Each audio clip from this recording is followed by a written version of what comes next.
Ici, c'est ce qu'on appelle une plateforme d'expérimentation, donc qui est semée juste à côté d'une parcelle de production d'un agriculteur. Une plateforme d'expérimentation, en fait, c'est tout simplement une structure de semis particulière pour pouvoir comparer dans le même environnement des choses qu'on souhaite comparer. Et ici, en l'occurrence, en fait, on veut comparer différentes modalités de lots de maïs pour étudier ce qu'on appelle la réponse à la sélection. Donc, c'est-à-dire que là, on est dans un dispositif expérimental sur 9 fermes de Dordogne, 9 agriculteurs qui sélectionnent eux-mêmes leur variété de maïs. Et là, le protocole, c'est de savoir si cette sélection qu'ils pratiquent, dans quelle mesure elle fait évoluer du coup les populations, dans le sens des objectifs qu'on s'est fixés collectivement. Donc en gros, l'idée c'est que par exemple le dispositif minimal, ça va être de semer côte à côte un lot de semences qui va être issu de la sélection de l'agriculteur et un autre lot de semences qui a été prélevé aléatoirement dans la même parcelle, qui va en fait correspondre à une non-sélection, en fait, du coup un prélèvement aléatoire, comme si c'était une récolte de batteuse. Donc en fait on extrait ces deux lots de la plateforme,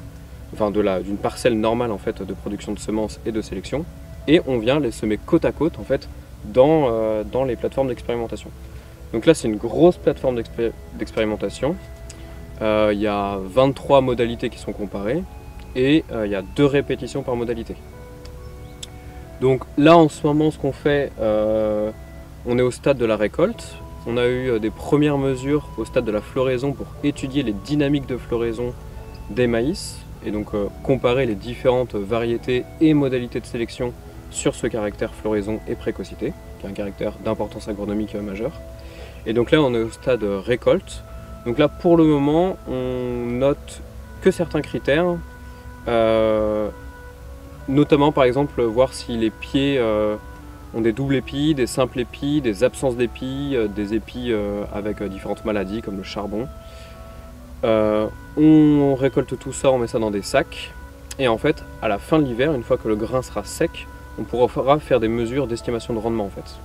en mesurant du coup l'humidité du grain et ramener en fait à un rendement standard, plus étudier en fait toutes les composantes de rendement sur l'épi, à savoir du coup le nombre de rangs sur l'épi, le nombre de grains par rang, le poids moyen des grains, la longueur de l'épi, le diamètre, voilà, différents en fait, caractéristiques qui vont nous permettre en fait de commenter en fait cet exercice de sélection et dans quelle mesure il fait avancer les variétés population.